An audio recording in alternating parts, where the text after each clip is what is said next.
In 2023, Sweden became the center of what local media called the Quran crisis. It began on June 28, during Eid al-Adha, one of Islam's holiest days, when Salwan Momika, a 37-year-old Iraqi refugee and self-proclaimed atheist, publicly tore pages from the Quran, placed bacon on it, and set it alight outside Stockholm's central mosque. The act was deliberate, staged behind police lines with Swedish flags and the national anthem blaring. For Muslims, this wasn't just an attack on a book. It was a desecration of something sacred, performed on a day of celebration and unity. Momika didn't stop there. On July 20th, he planned another burning, sparking protests that saw the Swedish embassy in Baghdad stormed and set ablaze.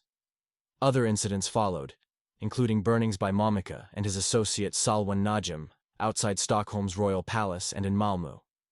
In Denmark, similar acts by far-right groups like the Danish Patriots fueled the flames. By September, riots erupted in Malmö after another burning, with cars set on fire and police pelted with stones. These weren't isolated events. Earlier, in January 2023, Rasmus Paludan, a Danish-Swedish far-right politician, burned a Quran outside Turkey's embassy in Stockholm, complicating Sweden's NATO bid. Each act was calculated, often targeting Muslim-majority embassies or sacred spaces, amplifying the provocation. The timing and symbolism made it worse. Burning the Quran during Eid al-Adha or outside a mosque isn't random. It's meant to provoke. Placing bacon, a food forbidden in Islam, on the Quran adds insult to injury. These acts echo a history of anti-Muslim sentiment, from the Danish cartoon controversy in 2006 to rising far-right rhetoric in Europe. For Muslims in Sweden, many of whom are immigrants or descendants of immigrants, it's a reminder that they're often seen as outsiders, despite contributing as doctors, teachers, and neighbors. Globally, the response was fierce. Muslim-majority countries like Iraq, Turkey, and Pakistan condemned the burnings. Protesters stormed embassies, and leaders like Turkey's President Erdogan tied Sweden's NATO bid to stopping these acts. The Organization of Islamic Cooperation called for international measures to prevent such desecrations. Even Pope Francis expressed disgust, showing that the pain transcended religious boundaries. Sweden prides itself on its robust free speech laws, among the strongest in the world, rooted in its constitution since 1766. Blasphemy laws were abolished in the 1970s, reflecting a secular commitment to open expression. When police initially tried to ban Quran burnings citing security risks, courts overruled them, arguing the acts were protected speech. This stance sparked a global debate. Where's the line between free speech and hate? From a Muslim perspective, the argument for free speech feels hollow when it's used to justify deliberate provocation. The Quran burnings weren't academic critiques of Islam, they were public spectacles meant to offend.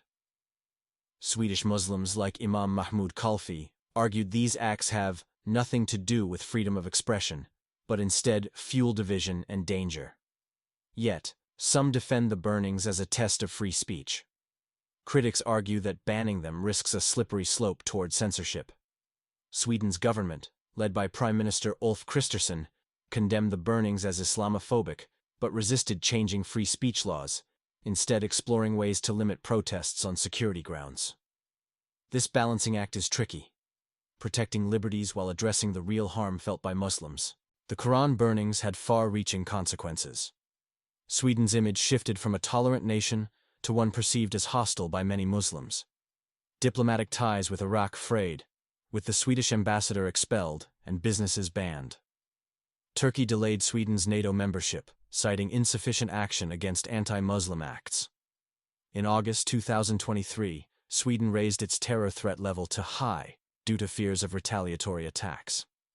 In January 2025, Salwan Momika was assassinated in Södertälje, hours before a trial verdict for agitation against an ethnic group.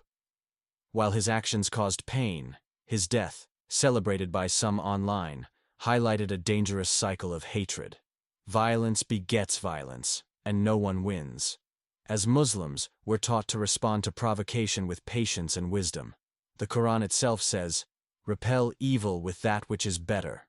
41:34. Swedish Muslims have shown resilience, organizing peaceful protests and interfaith dialogues to rebuild trust. But the hurt lingers, and the question remains: how do we coexist in a world where sacred values clash with secular freedoms?